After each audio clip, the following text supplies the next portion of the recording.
Chapter 2021, Unstoppable Momentum. Alpha Serigala Abu-Abu dapat menggunakan paketnya untuk keuntungannya.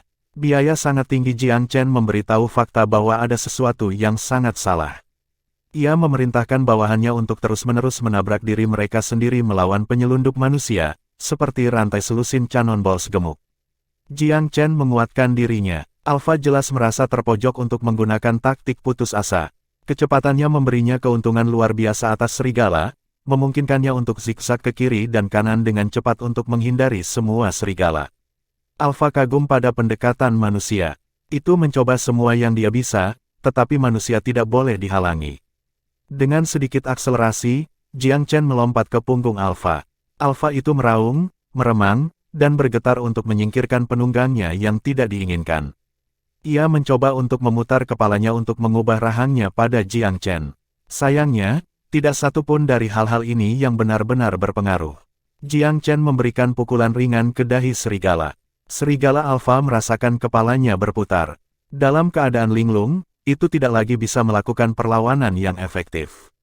Pria muda di punggungnya mencabut 3 rambut untuk menyelesaikan tugasnya, yang segera tergelincir oleh batu gioknya. Membelai rambut, Jiang Chen terkekeh, lalu mendarat di luar lembah dengan sambaran petir.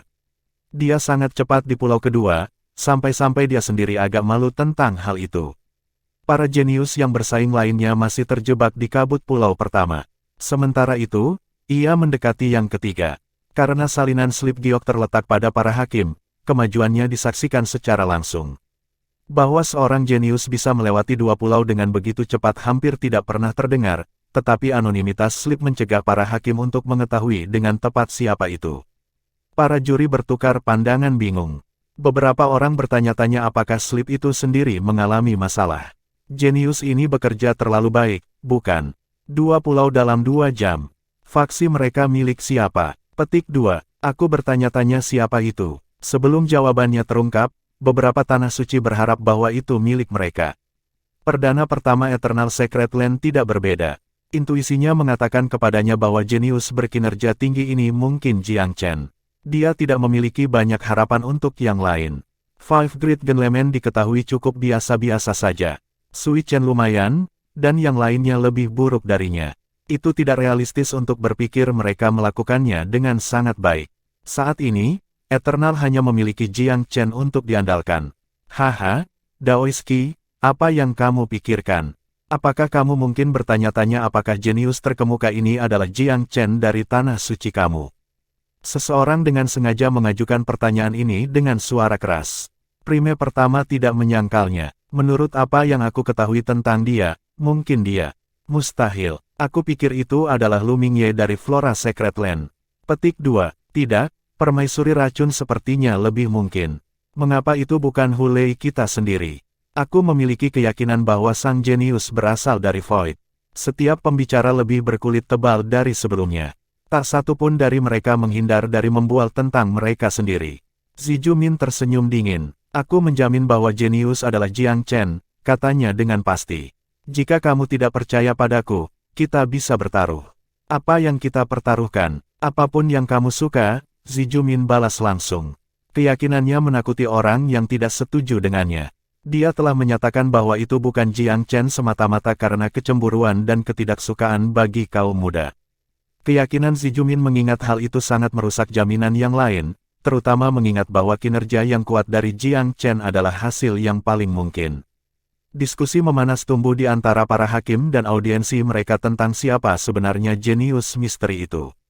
Banyak yang mencoba menggunakan contoh dari eksploitasi mereka di masa lalu. Namun, komentar dari galeri kacang sangat memuaskan diri sendiri. Tetua Ziju, mentransmisikan perdana pertama. Apakah kamu benar-benar yakin itu Jiang Chen yang melakukannya dengan sangat baik? Itu pasti dia, Zijumin tertawa. Tidakkah kamu sudah mengenalnya sekarang, Perdana Menteri? Siapa lagi yang bisa menjadi tempat pertama? Jiang Chen dilahirkan untuk memenangkan apapun yang diikutinya. Petik 2. Sementara itu, kejeniusan saat itu menembus setiap percobaan dengan kecepatan yang tidak mungkin. Yang ketiga, keempat, lalu kelima. Dia benar-benar memanjakan dirinya sendiri dalam sukacita kesuksesan. Benar, ada titik kesulitan dengan setiap persidangan, tetapi tidak ada yang menimbulkan masalah serius baginya. Beberapa uji coba pertama terutama hampir sepele. Pengetahuan dan pengalaman Jiang Chen melampaui semua rekannya dalam segala hal. Dia benar-benar menghancurkan 5 percobaan pertama. Tidak demikian bagi para pembudidaya lainnya. Beberapa yang tidak memiliki bakat atau kemampuan yang cukup dihilangkan dengan cepat. Yang paling tidak beruntung di antara mereka gagal dalam uji coba kedua, tetapi ada juga beberapa untuk uji coba ketiga, keempat, dan kelima, dan dalam jumlah yang terus meningkat. Sementara para jenius lainnya sibuk dengan beberapa yang pertama, Jiang Chen sudah melewati ke-6 dan ke-7. Pulau ke-7 sangat berbeda dari yang sebelumnya. Dibangun seperti labirin yang benar, itu dipenuhi dengan penyesatan dan kebingungan. Siapapun yang tertangkap tidak sadar tidak akan pernah bisa menemukan jalan keluar di labirin tanpa batas. Jiang Chen cukup akrab dengan formasi menjerat seperti ini, namun pulau ke-7 adalah luar biasa karena formasinya memasukkan medan. Memecahkan teka-teki itu tidak masalah. Setelah memeriksa beberapa perhitungan di pasir, Jiang Chen menemukan beberapa petunjuk tentang operasinya. Begitu dia memiliki tempat untuk memulai, labirin praktis menjadi taman bermainnya. Chapter 2022, Volcano Giants. Setelah menghitung di mana gerbang kehidupan berada dalam formasi, Jiang Chen menemukan jalan keluar yang diinginkan beberapa saat kemudian. Sejak mengalami formasi, ia sangat menghormati kultivator yang mengaturnya. Jika dia tidak menjadi ahli di bidangnya, dia akan mengalami masa yang lebih sulit di sini. Aku pikir persidangan ke-7 ini akan menghilangkan mayoritas kandidat. Kebanyakan orang akan membutuhkan sedikit keberuntungan untuk meneruskannya. Petik 2. Tidak sulit baginya untuk menganggap bahwa kelima pria eternal akan gagal di sini. Lagi pula, ada batas waktu 14 jam untuk menavigasi labirin. Tidak banyak waktu untuk dipusingkan, jujur. Ketika Jiang Chen baru saja menembus persidangan ke-7, Lu Mingye melakukan hal yang sama dengan yang kelima. Kegembiraan tampak jelas di wajahnya, dia ingin mengaum untuk melepaskan sebagian energinya yang terpendam. Dia merasa bahwa dia telah melakukan segalanya sesempurna kemampuannya. Tidak ada waktu yang terbuang, sejauh yang dia tahu. Penampilannya yang sempurna pasti berarti bahwa Jiang Chen jauh di belakangnya. Aku sampai ke pengadilan ke-6 dengan sangat cepat. Jiang Chen pasti masih memikirkan ketiga atau keempat. Lu Mingye benar-benar yakin akan keunggulannya. Fakta bahwa dia tidak punya bukti bahwa ini adalah masalahnya tidak mengganggunya. Jiang Chen tidak tertarik pada apapun yang mungkin dipikirkan oleh para jenius lainnya. Setelah menginjakkan kaki di pulau ke-8, ia hanya 3 cobaan dari menyelesaikan tantangan itu. Dengan kata lain, dia berada di segmen tersulit. Misi di sini tidak mudah. Anehnya, pulau ke-8 adalah pulau vulkanik. Tugas Jiang Chen adalah melewati penjaga pulau. Satu-satunya jalan keluar dari pulau diperlukan berjalan-jalan melalui ruang penjaga. Dia harus melewati wali dengan cara yang adil atau busuk. Secara khusus, gunung berapi raksasa. Itu adalah makhluk yang terbentuk dari paparan jangka panjang pada esensi tanah di sekitarnya. Meskipun kecerdasannya dipertanyakan, hak kesulungan dan keuntungannya di rumah memberinya kekuatan destruktif yang luar biasa. Jiang Chen tidak berani meremehkannya. Namun, dia segera ingat bahwa dia memiliki garis keturunan Vermilion Bird di nadinya. Apalagi burung itu sendiri ada bersamanya. Bukankah pulau vulkanik ini sama nyamannya dengan unggas keramat seperti halnya bagi penjaga asli? Jiang Chen segera memanggil temannya yang berburu. Setelah dia menjelaskan situasinya, burung Vermilion tertawa terbahak-bahak. Tuan Muda Chen, raksasa gunung berapi tidak terlalu luar biasa selain dari ukurannya. Api panas mereka mungkin membuat kamu jengkel saat berkelahi, tapi garis keturunan aku akan melindungi kamu dari serangan mereka. Petik 2. Jiang Chen sangat lega dengan bantuan burung Vermilion. Dia mencapai inti gunung berapi hanya dalam 1 atau 2 saat. Magma memuntahkan di sepanjang jalan berliku gua, seolah-olah binatang yang tak terhitung jumlahnya terperangkap di bawah cairan menyala. Jiang Chen sepenuhnya nyaman. Lava yang bergolak sendiri adalah ujian konsentrasi dan kesadaran sebagian besar pembudidaya, tetapi ia diberikan kekebalan terhadap panasnya itu berkat tubuhnya yang pemarah dan garis keturunan binatang buas yang sakral. Lokasi persis raksasa itu jauh lebih menarik baginya.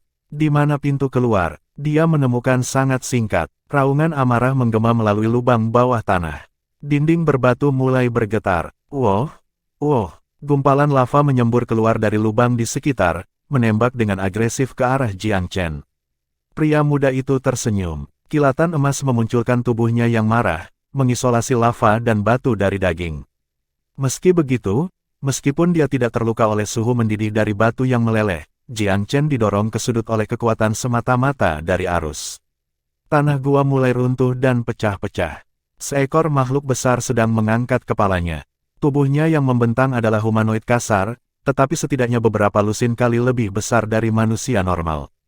Berdiri, ia menempati hampir semua ruang yang tersedia di gua, bahkan, langit-langit secara paksa ditinggikan untuk mengakomodasi perawakannya. Mungkin bagian paling aneh tentang raksasa itu adalah baju sirah magmatiknya. Itu dibalut potongan basal hitam, bergabung bersama oleh urat merah lamban. Itu menyapu lengannya yang besar secara horizontal ke arah Jiang Chen. Di dalam gua ini, sangat sulit untuk menghindar di mana saja, mengingat sangat kurangnya ruang.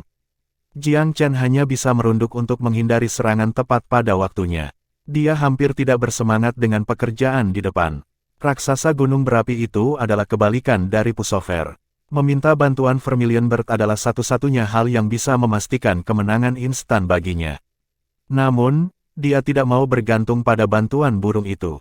Sebaliknya, dia ingin melihat seberapa kuat raksasa itu untuk dirinya sendiri. Jiang Chen mulai bermanuver di sekitar dan melawan raksasa itu. Raksasa gunung berapi itu benar-benar luar biasa, yang berarti bahkan gerakan terkecilnya pun menghasilkan pukulan yang luar biasa. Untuk sementara waktu, jenius abadi berdagang pukulan dengan raksasa dengan antusiasme yang besar. Metode serangan yang biasanya IAE, mempekerjakan lawan yang lebih biasa akan kesulitan menggaruk raksasa sama sekali. Karena itu, ia terutama menggunakan badai magnet untuk menghambat musuhnya dan rune yang ditangguhkan untuk membatasi pergerakannya. Pedang Taiji Pisces adalah senjata pilihannya, karena itu adalah senjata terkuat yang dia miliki.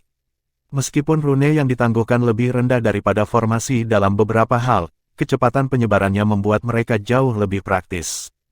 Kekuatan mereka tidak bisa diremehkan, dan mereka menyebabkan raksasa sangat jengkel. Raksasa gunung berapi bisa melakukan sedikit lebih dari menghancurkan dan menumbuk. Kadang-kadang, itu mencampur adukannya dengan mencoba membakar manusia menjadi garing. Sayangnya, tubuh Jiang Chen terlalu kuat untuk dilukai melalui metode ini. Chapter 2023, Scoring Astral Wind. Bergerak perdagangan dengan raksasa gunung berapi itu sangat menyenangkan bagi Jiang Chen. Satu-satunya downside adalah bahwa arena mereka bertarung terlalu menguntungkan bagi musuhnya. Tanpa sejumlah besar metode dan kemampuan yang dimilikinya serta garis keturunan Vermilion Bird, Jiang Chen merasa agaknya ia akan menderita kekalahan kecil di sini. Inti dari pertarungannya sekarang adalah untuk melatih dirinya sendiri. Pada akhirnya, bertempur dengan raksasa gunung berapi itu bukanlah suatu keharusan. Pendekatan yang lebih cerdas sama layaknya dengan kekerasan. Tugasnya adalah untuk membersihkan ruang raksasa dan menemukan jalan keluar di sisi yang jauh. Setiap pembudidaya yang cerdik akan mengenali semantik misi di sini. Bahkan, kekerasan mungkin merupakan pilihan paling bodoh. Jiang Chen hanya memilihnya karena dia ingin meminjam kekuatan raksasa untuk menguji kekuatannya sendiri. Ditambah lagi, itu adalah kesempatan luar biasa untuk mendapatkan pengalaman pertempuran praktis. Setelah beberapa saat, dia benar-benar terlibat dalam pertarungan. Serangkaian pukulan terus-menerus dari raksasa diblokir dengan menyihir rune yang ditangguhkan sendirian. Raksasa gunung berapi itu tidak pintar, tetapi telah menjadi sadar bahwa pembudidaya manusia adalah orang yang memiliki tepi. Dengan beberapa bentrokan lagi, Jiang Chen mengambil gaya dan kelemahan raksasa itu. Musuhnya mempertahankan pinggang dan tubuhnya agak buruk. Dia segera mengambil keuntungan dari ini, mengarahkan setiap serangan yang dia luncurkan ke arah itu. Seperti yang diduga, raksasa gunung berapi itu menjadi agak panik dalam upayanya menjaga diri. Memanfaatkan kesempatan ini, Jiang Chen melesat ke tengah bingkai raksasa dalam cahaya. Raksasa gunung berapi itu hampir tidak punya waktu untuk bereaksi dengan gerakan naluriah. Gagal menangkap manusia sial, ia berusaha mencari kayu untuk mengejarnya. Namun, pria muda itu jauh lebih cepat daripada raksasa yang cekatan dengan kecepatan penuh. Dia menemukan jalan keluar persidangan ke-8 tidak lama setelah itu. Ketika cahaya menelan dan meninggalkannya, pemandangan berubah lagi. Apakah itu? Jiang Chen merasa sulit untuk percaya diri. Tentu saja, konfirmasi batu giok menjawab pertanyaannya. Apa-apaan? Dengan seberapa keras persidangan itu, berapa banyak di antara 60 yang benar-benar dapat melewati. Meskipun awalnya marah setelah keberhasilannya, ia tenang dengan cepat. Masuk akal, mengapa 3 cobaan terakhir tidak lebih sulit dari yang lain? Tentu tidak masuk akal bagi mereka untuk menjadi mudah. Ada gelombang teriakan di luar. Astaga, dia melewati persidangan ke-8. Berapa lama dia bahkan butuh waktu? Kejeniusan siapa ini? Setiap saksi merasa hatinya gatal. Jenius tempat kedua baru saja memasuki persidangan ke-7, tanpa ada petunjuk bisa lulus. Pada tingkat dia akan pergi, tempat pertama akan melewati semua 10. Lebih dari setengah jenius telah diusir. Tidak banyak jenius yang berhasil masuk ke persidangan ke-6, dan bahkan lebih sedikit yang mencapai ke-7. Hanya Jiang Chen yang jauh di depan sisa paket. Kemajuannya menarik perhatian kolektif para hakim. Gelombang tebakan baru muncul di sekitar identitasnya. Pada saat ini, ada bias yang terlihat terhadap Jiang Chen, tetapi masih beberapa pendukung Lu Mingye, permaisuri racun, atau bahkan jenius lainnya. Lagi pula, dia berada di posisi pertama di babak sebelumnya. Reputasi yang dia peroleh selama beberapa tahun terakhir hanya menambah bahan bakar ke api. Waktu untuk sidang ke-9 sudah dimulai. Begitu memasuki pulau ke-9, Jiang Chen merasakan gelombang niat membunuh di mana-mana. Pulau itu bernama Liveles, menandakan bahwa kematian menunggu semua yang masuk. Maklum, percobaan itu lebih mengancam daripada raksasa gunung berapi.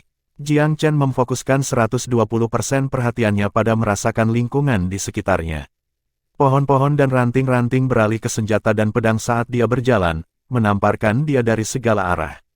Serangan itu akan membuat penanam liar yang tidak waspada berada pada posisi yang tidak menguntungkan. Setelah nyaris tidak menjaga senjata, Jiang Chen merasa bumi di bawah kakinya bergetar. Kotoran di bawah solnya tiba-tiba berubah menjadi pasir isap, memakannya dengan kecepatan yang mengkhawatirkan. Jiang Chen merasakan beban di hatinya. Dia tahu ini yang terlibat dalam persidangan ke-9, ada bahaya dengan setiap langkah yang diambilnya. Hanya konsentrasi yang tak terputus yang bisa memberinya peluang kecil untuk menang. Pasir hisap tidak banyak menghalanginya. Dia melompat, lalu meluncur, membebaskan diri dari pengaruh pasir apung. Dia tahu bahwa tanah yang lunak saja tidak menimbulkan banyak ancaman bagi kebanyakan pembudidaya. Itu adalah kombinasi dari sejumlah detail yang agak berbahaya yang membuat lingkungan penuh dengan risiko. Mustahil untuk mengetahui dari mana tantangan selanjutnya akan datang, karena ancaman mematikan dapat ditemukan di setiap belokan. Tiba-tiba, embusan angin aneh menyerbu ke arahnya. Kesadaran Jiang Chen bergeser, kesibukan udara membuat jantungnya bersiaga. Dia berbelok ke samping secepat mungkin untuk menghindari ditarik masuk. Embusan angin melewatinya dengan suara mendesing, mengiris segala yang tersangkut di jalurnya menjadi 2. Beberapa hal sepenuhnya dihancurkan menjadi berkeping-keping. Jika Jiang Chen ditangkap oleh angin yang aneh, dia akan mengalami saat yang sangat buruk. Ini adalah scoring wind astral. Jiang Chen mengenali fenomena itu. Jenis angin astral biasanya muncul sebagai akibat dari medan khusus. Daging yang tersapu di dalamnya akan disapu habis sepenuhnya, hanya menyisakan tulang di bawahnya. Diperlukan refleks cepat untuk menghindari angin. Mata yang terprediksi adalah satu-satunya cara untuk melewati pertemuan dengan itu. Kelincahan sama pentingnya, karena tubuh seseorang harus sesuai dengan kecepatan pikirannya. Jiang Chen telah menemukan serangan angin karena kesadarannya yang tajam. Jika tidak, bahkan para pembudidaya terkuat pun bisa tertangkap tanpa sadar olehnya. Pria muda itu mendekati persidangan dengan fokus sebanyak yang dia bisa kumpulkan. Jika aku mengalami kesulitan, yang lain akan membutuhkan harta khusus untuk melindungi hidup mereka.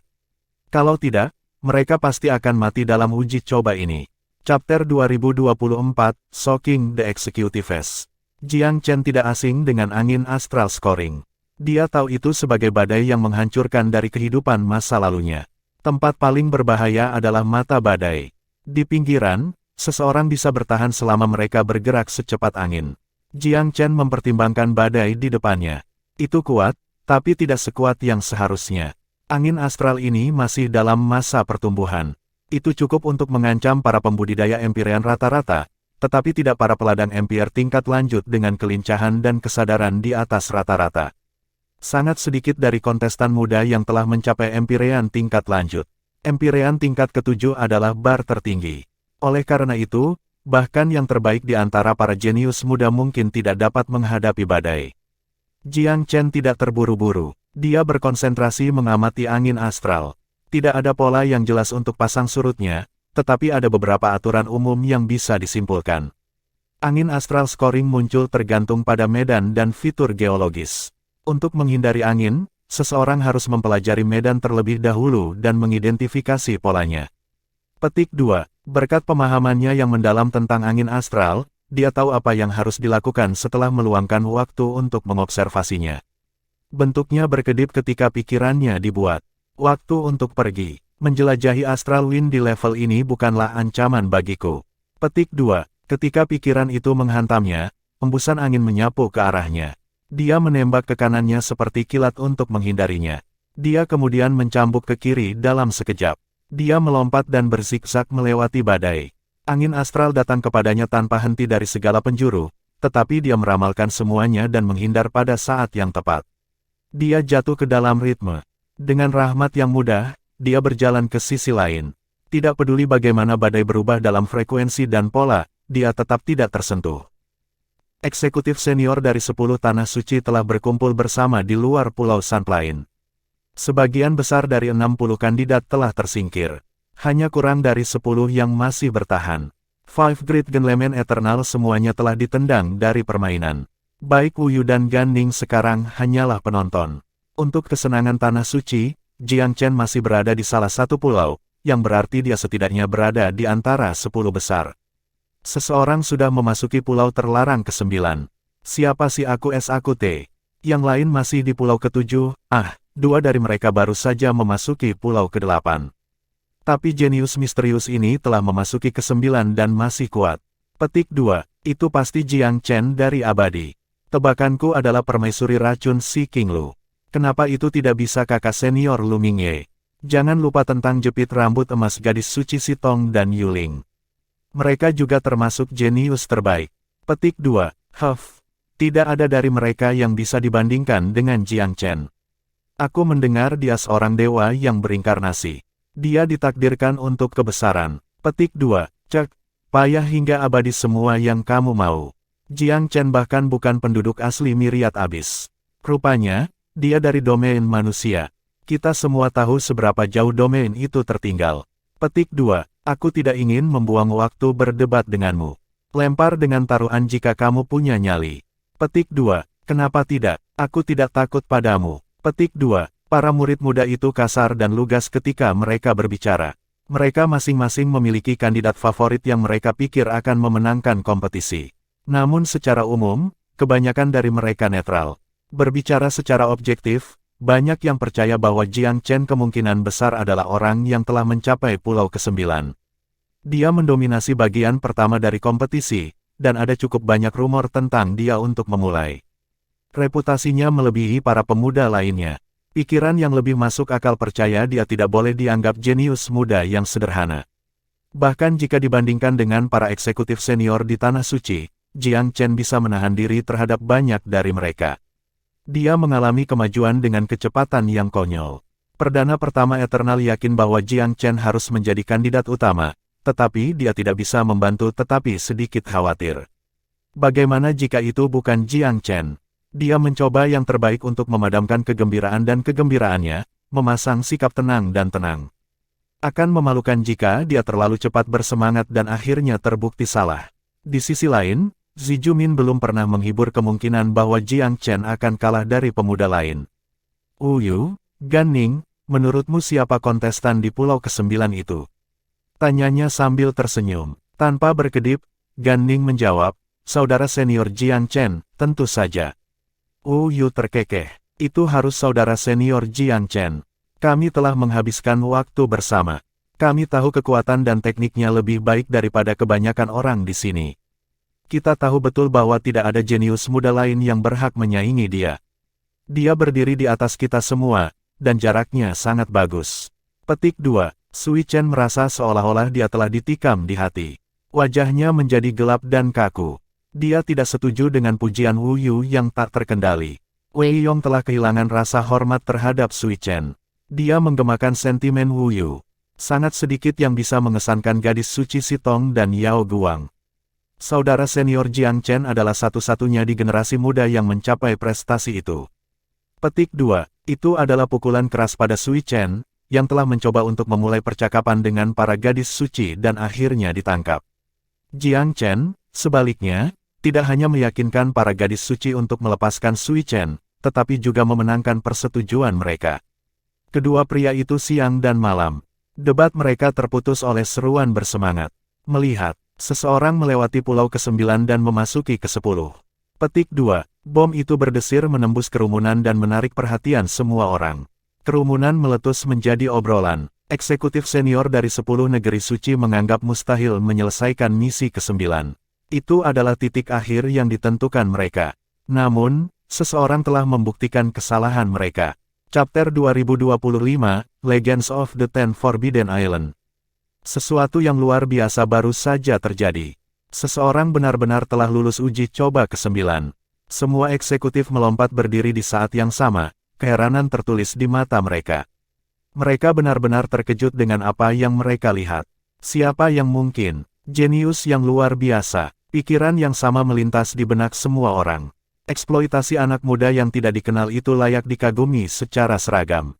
Siapapun ini jauh melebihi semua harapan. Tidak ada eksekutif yang duduk di sini yang mampu melakukan hal seperti itu di masa muda mereka, bahkan tidak seorang pun. Jenius yang lulus persidangan ke-9 telah menunjukkan bakat yang lebih unggul dari setiap anggota tingkat tinggi dari Tanah Suci di sini. Selamat sebelumnya, Daoiski. Masa depan Tanah Suci abadi memang cerah. Kami semua sangat iri. Seseorang berkata dengan riang pada perdana-perdana Eternal. Perdana adalah biasanya rendah hati. Kami belum tahu jenius siapa, jawabnya buru-buru.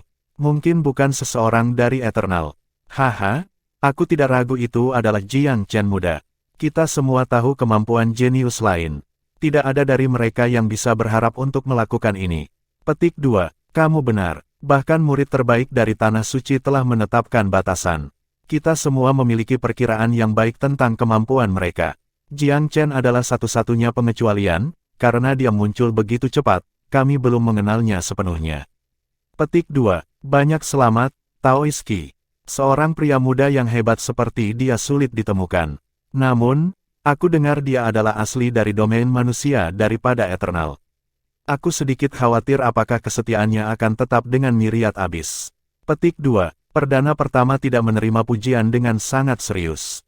Itu hanya kata-kata sopan. Mustahil untuk mengetahui motif pembicara di belakang mereka. Pujian yang paling menyenangkan bisa dengan sangat baik menyembunyikan kecemburuan yang membara dan keinginan yang membara agar Eternal gagal. Dia tetap dengan kuat turun ke bumi. Teman-temanku, kamu terlalu banyak berpikir. Masih ada hampir 10 jenius yang tersisa, dan salah satu dari mereka mungkin baru saja lulus persidangan ke-9. Jiang Chen hanya satu dari mereka. Aku melihat kamu tahu asal-usulnya sekarang, tetapi aku cukup mengenalnya untuk memahami rasa tanggung jawabnya yang kuat. Dia hampir tidak akan terbatas pada domain manusia saja. Terlalu kecil untuk menampung kehebatannya dalam hal apapun. Dia akan mewakili keseluruhan Divine Abyss suatu hari, ya, seluruh pesawat. Petik 2. Prediksi mulianya juga merupakan peringatan terhadap upaya provokasi yang baru saja dia dengar. Tentu saja, ada orang lain dengan pendapat berbeda ketika berbicara tentang siapa yang melakukannya dengan baik. Pada akhirnya, Jiang Chen hanya seorang jenius dari domain manusia. Bakatnya pasti terbatas. Menurut pendapat aku, Myriad Abyss memiliki banyak kejeniusan kita sendiri. Setiap dari mereka bisa memiliki terobosan melewati batas mereka sendiri. Bukankah kompetisi semacam ini justru panggung untuk itu? Petik 2. Tepat sekali. Aku pikir Flora Lu Mingye dan Si King Lu adalah bakat yang luar biasa. Petik 2. Pertengkaran kami saat ini tidak banyak berguna. Jawabannya hampir keluar. Haruskah kita menjaga mata kita tetap terkupas dan menunggu kebenaran? Terlepas dari identitas jenius, mereka adalah berkah bagi Myriad Abyss. Petik 2. Memang, aliansi 10 Tanah Suci sama baiknya dengan fakta. Aku yakin jenius super ini akan memenangkan banyak dukungan untuk fraksinya. Petik 2. Kira-kira, seorang jenius seperti ini suatu hari akan menjadi pemimpin yang luar biasa. Petik 2. Perdana pertama diam-diam sangat senang. Namun, sedikit kekhawatiran tetap ada. Ya, orang yang baru saja mencapai persidangan ke-10 sangat mungkin Jiang Chen, tetapi bagaimana jika itu tidak? Itu akan menjadi pukulan luar biasa bagi Eternal. Jika opini publik yang berlaku dibatalkan, Whiplash akan menyakitkan dengan caranya sendiri. Aku harap kamu berhasil, Jiang Chen, doa perdana pertama. Diskusi berlanjut. Bukankah 10 pulau terlarang di sekitar Sunplane semuanya memiliki warisan kuno? Seseorang bertanya. Beberapa yang terakhir sangat misterius. Apakah ada yang tahu apa isi ke-10? Petik 2. Tampaknya, persidangan ke-10 benar-benar terlarang. Teman-teman, pernahkah kamu memasukkannya sebelumnya? Petik 2. Secara historis, kurasa tidak ada yang keluar darinya. Apa? Perdana pertama merasakan sakit yang tajam di hatinya. Sejarah bersejarah tampaknya menyebutkan hal semacam itu. Karena tidak ada yang mendekati memasuki ke-10 dalam belasan ribu tahun terakhir, fakta ini telah hilang dari ingatan. Penyebutan yang tiba-tiba mengingatkan perdana bahwa ini memang benar. Pulau terbatas ke-10 juga dijuluki oleh beberapa orang sebagai Pulau Kematian. Hanya yang terbaik dari yang terbaik yang pernah memenuhi syarat untuk masuk, tetapi tidak ada yang pernah kembali. Ekspresinya tiba-tiba menjadi sangat suram. Senyum Zijumin membeku juga. Dia tidak mengetahui informasi yang sama dengan Prime pertama. Perdana pertama, dia tidak bisa menahan transmisi, apa yang mereka katakan benar. Perdana pertama ingin menamparkan wajahnya sendiri. Mengapa dia lupa informasi yang begitu vital? Dia seharusnya memberitahu Jiang Chen tentang ini sebelumnya. Jika seseorang tidak menginjakkan kaki di jembatan gantung ke pulau ke-10, tidak akan ada masalah. Namun, masuk ke pulau ke-10 berarti bahwa melarikan diri tidak mungkin. Seseorang telah membandingkan bagian itu sebagai jembatan yang sama dengan yang mengarah ke dunia bawah. Pulau ke-10 itu sendiri dilukis sebagai manifestasi fisik dunia orang mati. Tentu saja ini berlebihan, tetapi alasan dibaliknya bisa dimengerti. Sejauh ini tidak ada yang selamat yang tercatat, lebih dari ratusan ribu tahun sejarah. Ekspresi Prime pertama menyebabkan Zijumin pucat. Jadi rumor itu benar, kalau begitu. Dia mulai panik. Jiang Chen adalah seorang jenius, tetapi bahkan para jenius terhebat pun tidak menjamin perlindungan. Mungkinkah Jiang Chen menjadi satu-satunya pengecualian bagi aturan dengan membuatnya keluar dari pulau ke-10 hidup? Chapter 2026, The Mystery is Resolved. Orang-orang muda secara alami berani dan tidak konvensional. Wu Yu dan Gan Ning mengambilnya jauh lebih baik daripada Zijumin. Mereka tidak terlalu tertarik dengan apa yang dikatakan sejarah, memilih untuk mempercayai usus mereka sendiri. Tetua Ziju, catatan sejarah dimaksudkan untuk dipatahkan. Bukankah kakak senior Jiang Chen telah melakukan itu berkali-kali? Dia menyelesaikan hal yang mustahil setiap saat. Wu Yu menyebut nama Jiang Chen dengan penuh keyakinan. Persis, catatan dimaksudkan untuk dipecah. Tidak peduli seberapa menakutkan pulau ke-10 itu hanyalah uji coba pada akhirnya. Kakak senior telah melewati ke-8 dan ke-9 tanpa masalah, jadi ke-10 harus menjadi kue juga. Aku merasa dia akan keluar dari persidangan dengan sukses total. Petik 2. Jaminan kedua remaja itu menular. Zijumin tidak bisa membantu tetapi mulai setuju. Ya, jika orang-orang muda dapat saling percaya secara implisit, mengapa tidak? Bukankah dia seorang tetua yang dihormati? Perdana pertama, Wu Yu dan Gan Ning membuat poin bagus. Melakukan hal yang mustahil telah menjadi tanda tangan Jiang Chen. Dia memiliki potensi tak terbatas untuk melakukan apapun yang dia inginkan.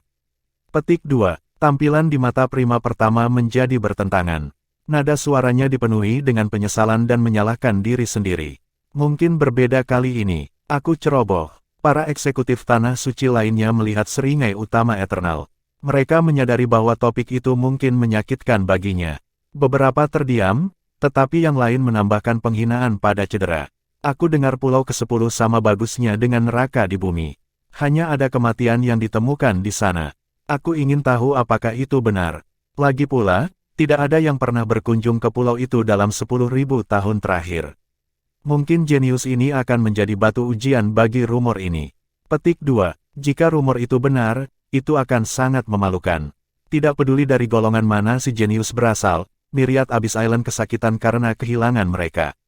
Petik 2. Memang, kehilangan seorang jenius yang mampu melewati persidangan ke-9 adalah tragedi nyata. Petik 2. Perdana pertama merasakan kecemasannya meningkat. Dia tidak akan bisa menjawab kepada leluhur terhormat jika Jiang Chen meninggal di sini. Dia tidak tahu betapa marahnya dia begitu dia tiba. Dua jenius lagi tersingkir dari persidangan pada saat ini. Mereka telah gagal di pulau ke-8.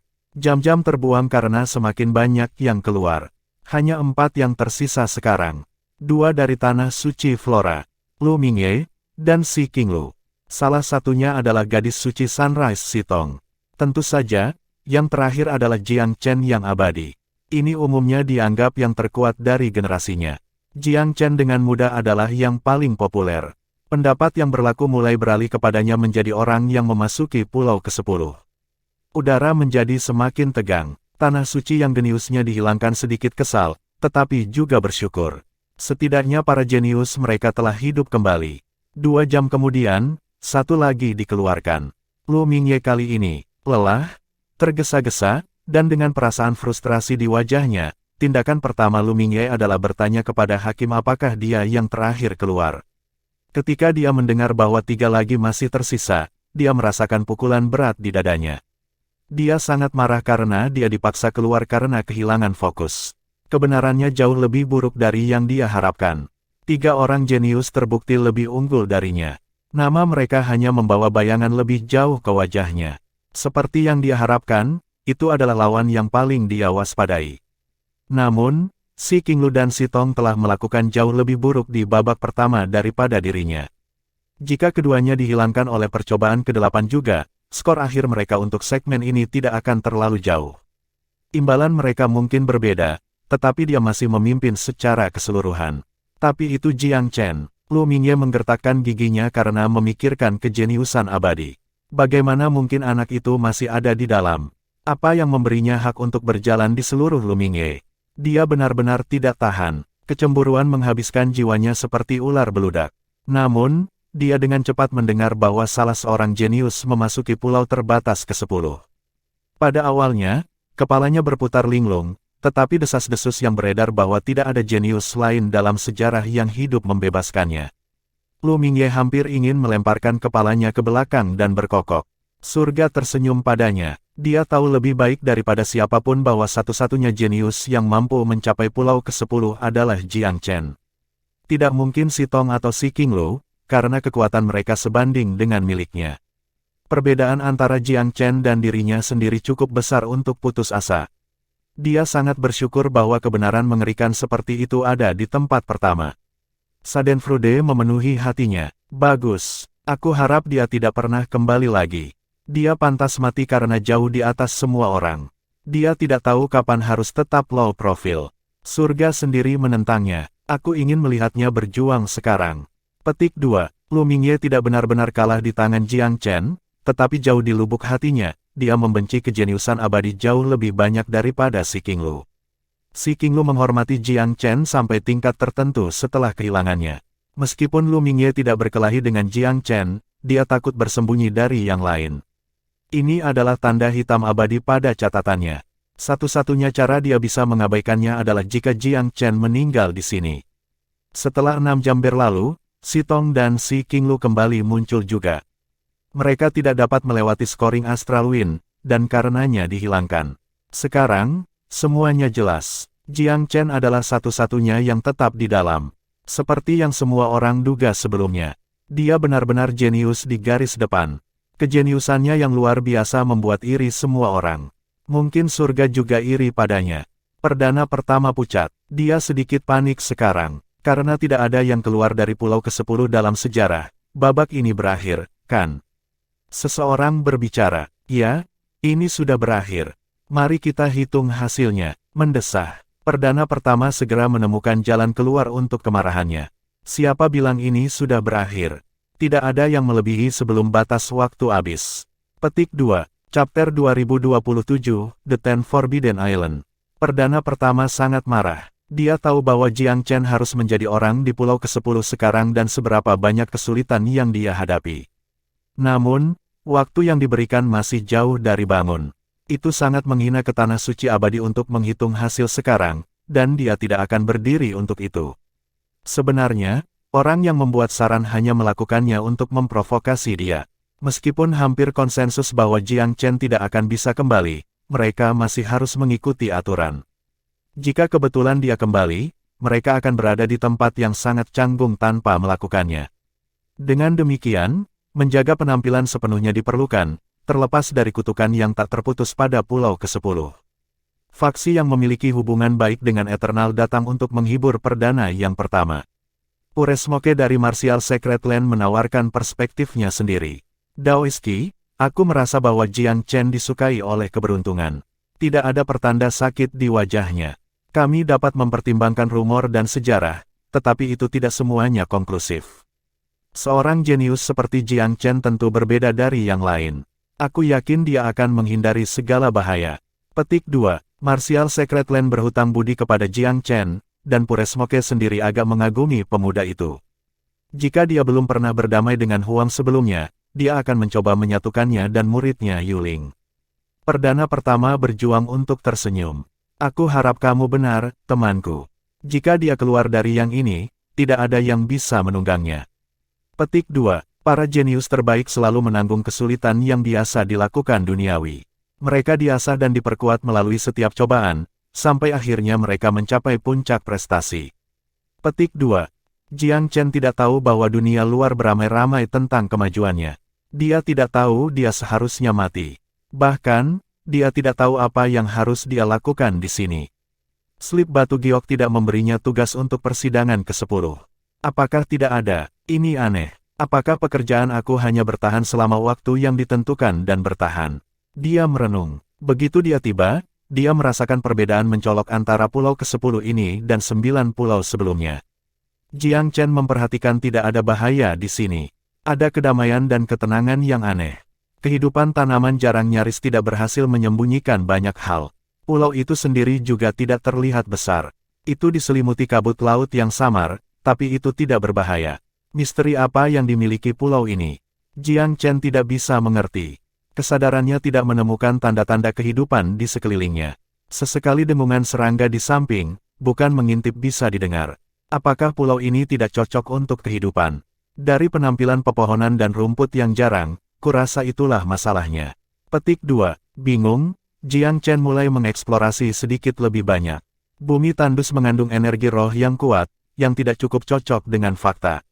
Ada banyak yang harus dipikirkan. Dia tetap diam dan perlahan-lahan menaiki lereng yang dia berdiri. Tanjakan itu sangat lembut. Kesimpulannya tidak berbeda di atas. Tidak ada yang menyembunyikan bahaya di sekitarnya. Apakah panitia memilih tempat yang salah? Bukankah ini tempat untuk persidangan ke-10? Mungkin dia menuju ke tempat yang salah. Ini sepertinya sangat tidak mungkin. Hanya ada 10 pulau di pantai Sandplain. Tanah suci tidak akan banyak salah. Jiang Chen mondar-mandir, tetapi tidak membuat penemuan baru. Sambil mendesah pelan, dia menatap ke kejauhan. Tidak ada yang bisa dilihat kecuali ombak. Langit sangat jernih dan tenang, setenang selembar biru langit seperti laut di bawahnya. Bagaimana tempat ini bisa menjadi tempat persidangan ke-10? Ah, baiklah. Lebih baik aku berjalan-jalan sedikit. Entah ini pulau ke-10 atau tidak, setidaknya aku bisa keluar dari sekitarku. Petik 2. Jiang Chen tidak menekan terlalu keras. Dia mengira para jenius lain akan mengalami kesulitan bahkan sampai di sini. Uji coba pulau ke-9 dan ke-8 sangat sulit bagi para jenius lain di Tanah Suci. Tidak ada pertanyaan bahwa ia akan menempati urutan pertama dalam kompetisi. Dia peringkat di atas untuk kedua putaran. Karena itu, dia tidak terburu-buru sama sekali. Pulau itu tidak besar, butuh kurang dari 30 menit untuk berjalan di sekelilingnya. Sayangnya, itu ternyata menghabiskan waktu selama 30 menit. Satu-satunya hal yang dikonfirmasi Jiang Chen adalah tidak adanya kehidupan di sini. Tidak ada yang lebih mengancam daripada beberapa serangga dan kodok. Mereka adalah hama duniawi sehingga mereka bahkan tidak bisa menyakiti orang biasa, apalagi seorang pembudidaya empiris maju seperti dia. Ada apa dengan tempat ini? Pikirannya penuh pertanyaan, Jiang Chen duduk rata di tanah. Begitu dia melakukannya, dia merasakan kesadarannya menggelitik. Ada sedikit gemetar di tanah. Apakah indranya telah menipu dia? Tidak, itu dia lagi. Tanah telah tenggelam sejenak. Jiang Chen mencoba menyesuaikan sensasi itu, tetapi tidak ada lagi. Dia mengerutkan alisnya, sesuatu telah salah.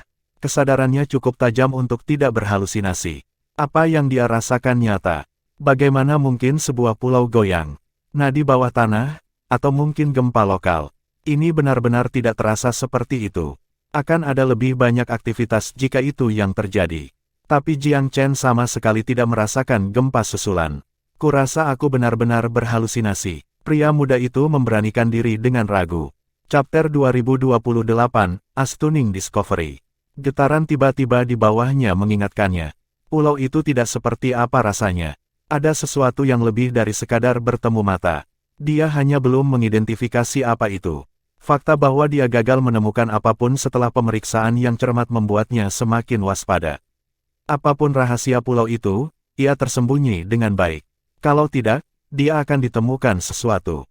Setelah duduk sebentar, Jiang Chen berdiri. Sebelum dia bisa mengambil langkah, dia merasakan sedikit getaran lagi. Kali ini, bahkan lebih redup.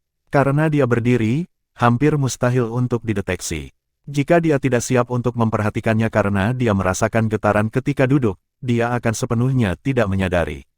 Apakah ada getaran seperti itu sebelumnya, tapi aku gagal memerhatikannya karena aku berdiri. Saat memikirkan itu, dia memperluas kesadarannya dan mencari perubahan kecil di area tersebut. Akhirnya, getaran itu terjadi lagi. Kemudian lagi setelah interval yang sama. Hati Jiang Chen tenggelam. Ini sangat aneh. Getaran mengikuti pola yang teratur, dan tampaknya berasal dari bawah tanah. Tidak seperti gempa yang tiba-tiba dan dramatis, getarannya stabil dan berirama. Petik 2. Mereka seperti detak jantung, tetapi jauh lebih lambat dari hati manusia. Sekitar 3 hingga 400 kali lebih lambat dibandingkan dengan hati seorang pembudidaya manusia. Dengan mengingat hal itu, Jiang Chen mengamati daerah itu dengan lebih hati-hati. Beberapa saat kemudian, wajahnya menjadi mendung. Dia menemukan sebuah pola. Ada getaran di bawah kakinya setiap 400 detak jantungnya. Tidak lebih, tidak kurang. Apakah ada sesuatu di bawah tanah? Keingintahuan Jiang Chen terguncang. Getaran itu benar-benar layak diselidiki. Dia mencari-cari. Getaran itu lebih redup di tepi luar pulau. Semakin dekat dia ke pusat, semakin kuat getarannya, tetapi masih cukup samar sehingga dia harus memperhatikannya untuk merasakannya. Dia tidak bisa mendapatkan petunjuk apapun dimanapun dia memandang. Dia memanifestasikan sepasang sayap dan melonjak ke langit. Dia ingin melihat ke bawah ke pulau itu dari pandangan birdeye dan mencari tahu rahasianya. Namun, hatinya tenggelam saat dia terbang. Kekuatan yang tak terlihat menariknya kembali. Dia tidak bisa terbang ke langit seperti yang dia inginkan. Dia bisa meninggalkan tanah, tetapi ketinggian yang bisa dia jangkau sangat terbatas, dan energinya sangat besar. Apa yang? Jiang Chen sangat terkejut. Gravitasi di sini jauh lebih kuat dari biasanya, sekitar ratusan kali lebih kuat. Dia telah bergerak secara horizontal dan karena itu tidak menyadarinya, tetapi jelas ketika dia mencoba bergerak secara vertikal.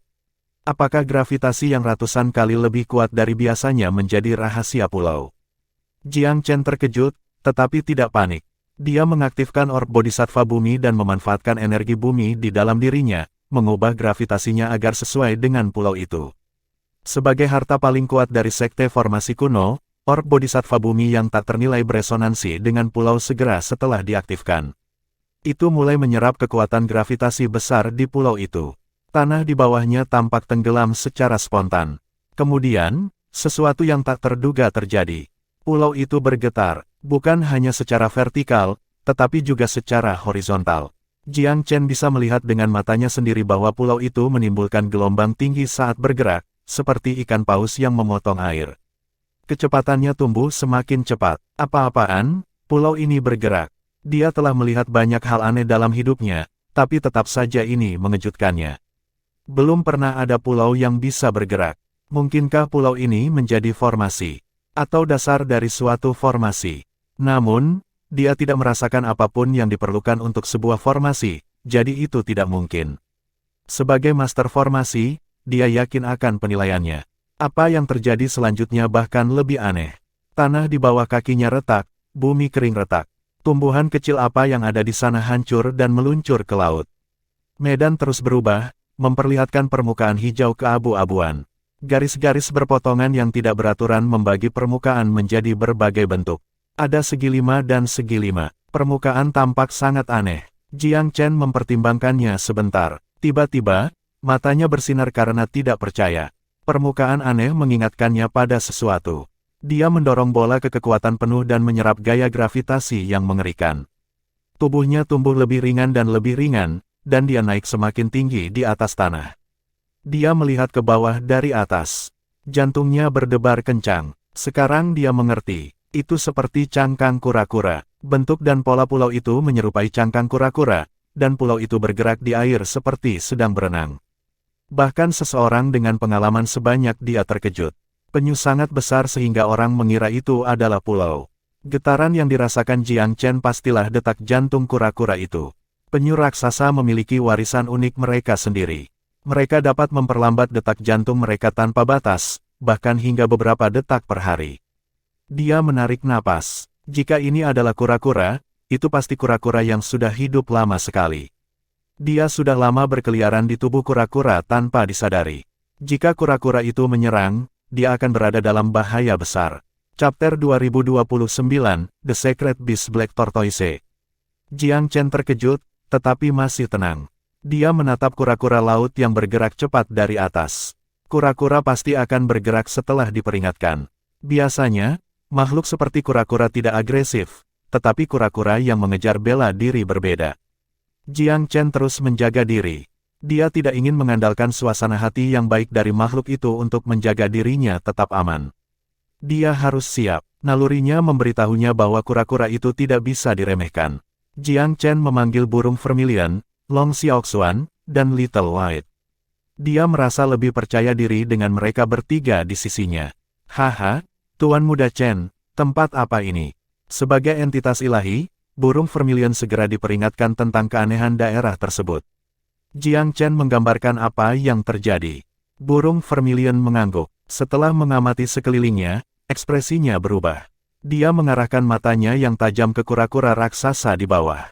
Itu kemudian memandang Long Xiaoxuan dan macan putih dengan penuh arti. Apakah kamu memperhatikan sesuatu, Brother Long? Burung itu bertanya dengan tajam. Long Xiaoxuan mengerutkan kening. Garis keturunan aku sepertinya mendidih dengan emosi. Ada sesuatu tentang garis keturunan kura-kura yang menyebabkan reaksi pada diri aku.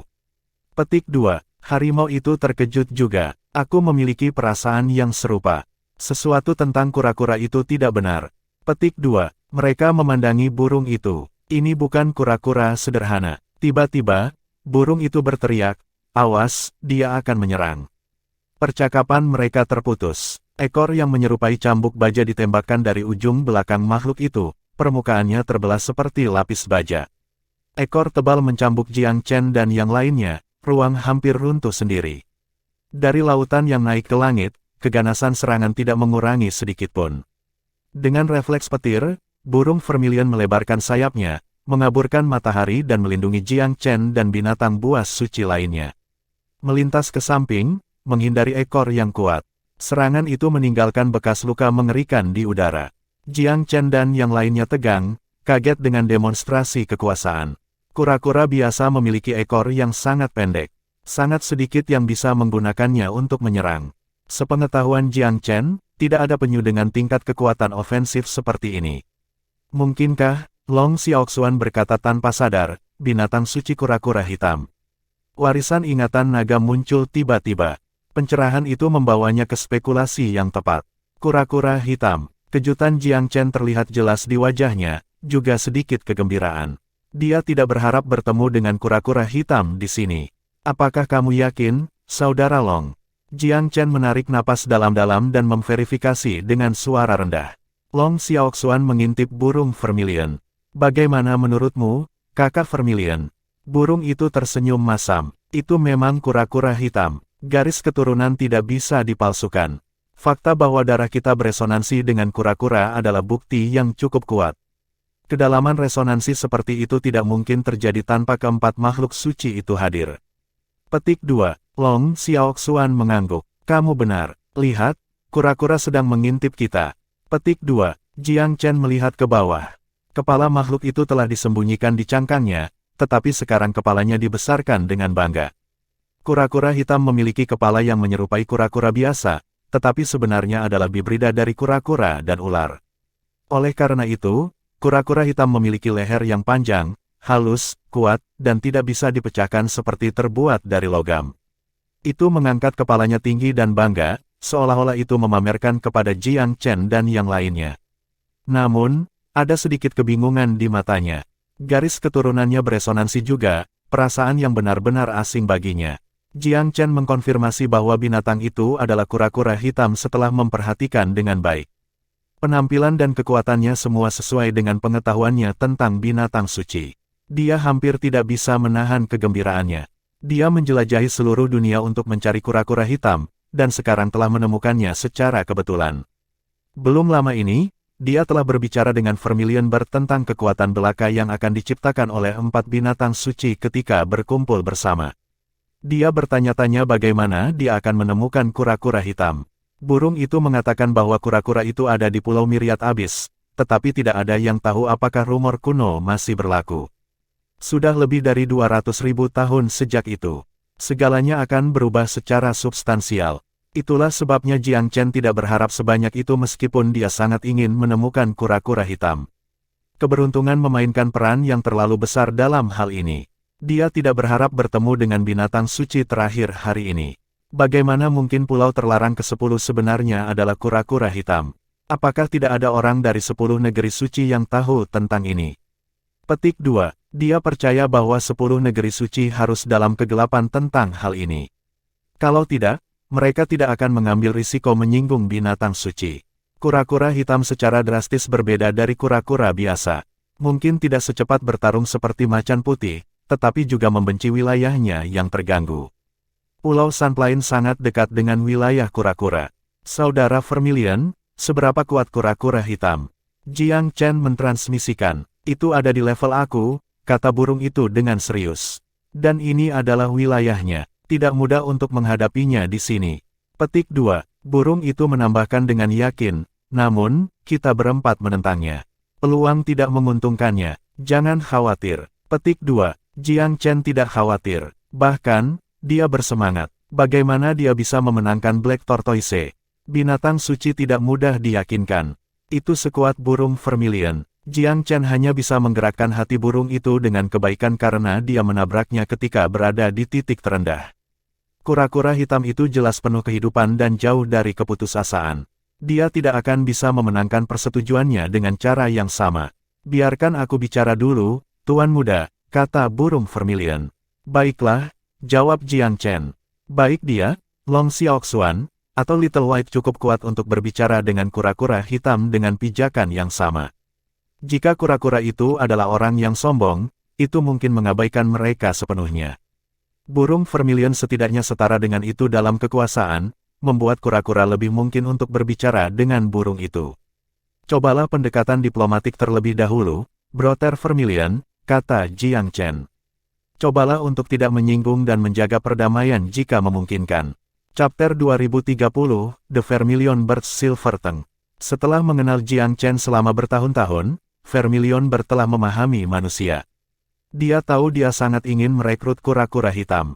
Ini akan menjadi tugas yang sulit, tetapi burung itu harus mencoba. Jiang Chen telah melukiskan gambaran tentang apa yang bisa dilakukan oleh 4 binatang suci dalam konser, yang burung itu sangat ingin membuahkan hasil juga. Jika memungkinkan, ingin mencapai sesuatu yang hebat. Tidak ada yang lebih besar dari memanipulasi hukum surgawi dan menyempurnakan 5 elemen untuk menciptakan bidang surgawi. Jika mereka berhasil, mereka akan menjadi penguasa pesawat surga. Bahkan jika Jiang Chen adalah kaisar surgawi, mereka berempat akan menjadi pengikut kaisar yang paling kuat. Prospek itu 100 kali lebih baik daripada mengembara di dunia seperti yang akan mereka lakukan. Tidak peduli betapa menariknya benua Divine Abyss itu bukan tandingan pesawat surgawi. Bolehkah aku bicara, sesama penganut Taoisme? Mencoba Vermilion Bird. Siapa kamu banyak? Apa yang dilakukan 4 binatang suci dengan manusia? Ini adalah aib bagi garis keturunanmu. Petik 2. Kura-kura hitam adalah pemarah yang jelas. Itu tidak menutup-nutupi kata-katanya dan tidak meninju, bahkan ketika dihadapkan dengan binatang suci yang sama kuatnya. Burung Vermilion terlalu cerdik untuk diprovokasi. Itu tersenyum acuh tak acuh. Garis keturunan dari 4 binatang suci itu lebih unggul, tetapi tidak begitu superior sehingga kita tidak bisa berinteraksi dengan manusia. Berdasarkan pada warisan aku, bahkan binatang suci terkadang melayani dan mengikuti tuan manusia. Hanya di pesawat yang diperintah oleh makhluk roh, keempat binatang suci dianggap sebagai pemimpin tertinggi yang tegas. Ini adalah dunia yang dipimpin oleh penguasa manusia. Apakah kita harus menjauh dari itu? Petik 2. Kamu tentu punya banyak alasan untuk kejatuhan sukarela dari rahmat, kura-kura hitam membalas dengan mengejek. Itu tidak ingin membuang-buang waktu untuk berdebat. Mengapa kamu harus berpikir dalam kemutlakan? Burung itu menjawab sambil tersenyum. Apa yang bisa kamu lakukan di lautan tandus di rumah ini bahkan dengan kekuatan besar dan banyak teknik?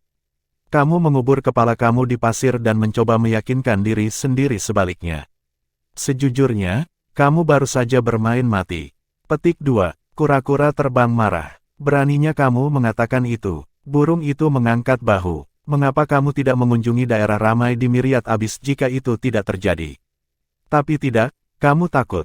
Takut pada pembudidaya manusia. Petik 2. Kura-kura itu sangat marah dan malu, seperti rahasia terburuknya telah terungkap. Itu masih lebih baik daripada menjadi budak manusia.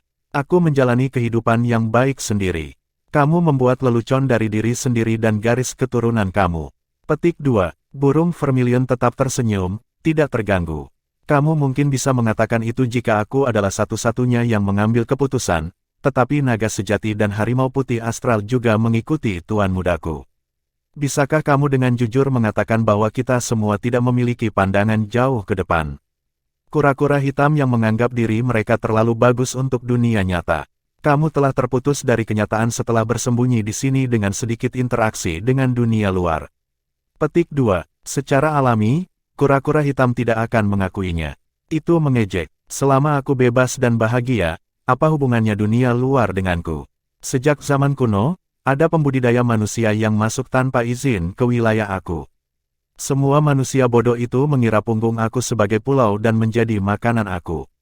Petik 2. Itu menyeringai. Kamu tidak melihat bagaimana mereka bereaksi sebelum mereka mati. Kamu tidak akan merasakan kasih sayang pada manusia kalau begitu. Petik 2. Karena Jiang Chen mengerti bahasa binatang purba, jelas baginya bahwa kura-kura itu adalah orang yang sinis, terutama ketika berbicara tentang kemanusiaan. Jangan tersinggung, sesama penganut Taoisme, tetapi kamu cukup naif untuk makhluk dengan pengalaman lebih dari 200.000 tahun. Harapan hidup yang panjang adalah kekuatan ras Black Tortoise. Umur kamu 200.000 tahun sama dengan beberapa ribu tahun manusia. Tetap saja, kamu sama bodohnya dengan anak-anak. Petik 2. Cek tes. Apa kamu dengan jujur menyuruhku berperilaku aku teritori? Bentak kura-kura hitam, membuatnya jelas bahwa itu tidak akan ragu untuk menyerang jika diprovokasi lebih lanjut. Ada domba hitam di antara setiap ras. Kamu hanya melihat apel buruk dan lemah di antara manusia, bukan pahlawan dari jenisnya. Aku benar memanggilmu bodoh. Petik 2. Burung itu mengejek. Marah, kura-kura hitam memelototi burung itu dengan mata pembunuh. Burung itu tidak terintimidasi. Sambil tersenyum, ia bertanya, jika kamu menganggap begitu sedikit pembudidaya manusia, mengapa memberi mereka tempat tidur yang begitu luas? Apa yang kamu sebut kebebasan tidak lain adalah pengecut di mataku. Kamu menipu diri sendiri dan membuang hidup kamu. Petik 2. Burung itu tidak ada kata-kata. Setiap bagian dari tanggulnya sangat dalam. Omong kosong. Kamu pikir kamu siapa? Siapa yang memberi kamu hak untuk menghakimi aku? Kura-kura hitam sekali lagi dikonsumsi oleh prasangka-prasangka tersebut. Matanya menyala dengan nafsu perang merah. Baik, jika kamu tidak ingin aku menunjukkan kesalahanmu, aku akan berhenti. Hanya memalukan bagi binatang suci untuk bersembunyi di antah berantah dan menyia-nyiakan potensi kamu. Ini tidak akan membantu ketika musuh luar menyerang dunia kita. Mereka akan menyeret kamu keluar dari laut dan menjadikan kamu budak mereka. Hari itu akan tiba segera. Petik 2. Luar musuh. Kura-kura hitam berhenti. Pembangkangan di matanya agak berkurang. Maksudmu iblis? Iblis hanyalah salah satu keprihatinan kami. Koordinat pesawat telah diekspos. Hanya masalah waktu sebelum balapan off-world menyerbu.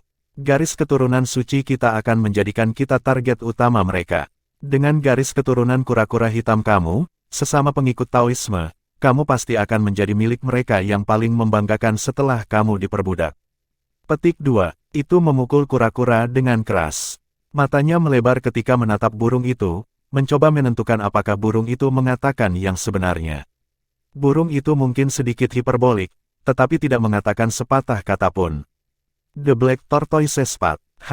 Jika suatu hari aku menjadi budak mereka, apakah kamu pikir kamu akan terhindar dari nasib yang sama?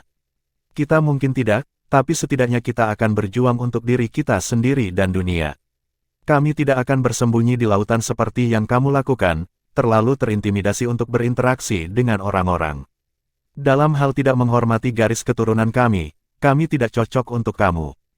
Petik 2. Kura-kura itu sinis, bukan tidak tahu malu. Itu membuka mulutnya untuk mempertahankan diri, tetapi tidak bisa menemukan kata-kata. Rekan seiman, pemuda ini menyelamatkan hidup aku. Aku bergabung dengannya untuk membayar hutang, dan aku percaya padanya. Bersama dengan rekan naga sejati dan harimau putih aku, kita semua percaya kepadanya dan akan pergi melalui surga dan neraka bersamanya. Petik 2.